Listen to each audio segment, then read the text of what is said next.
কাব্য, হ্যাঁ বল। পাতারা ঝরে গেলে গাছ কি মরে যায়? না, কেন?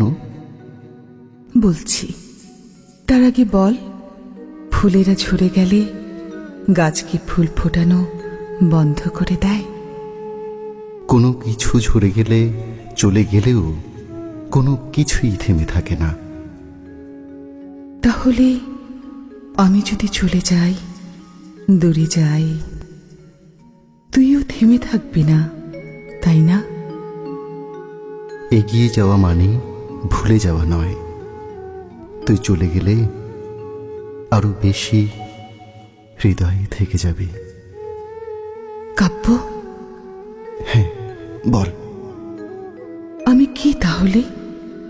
পাতা নাকি ফুল? তুই শিকড়।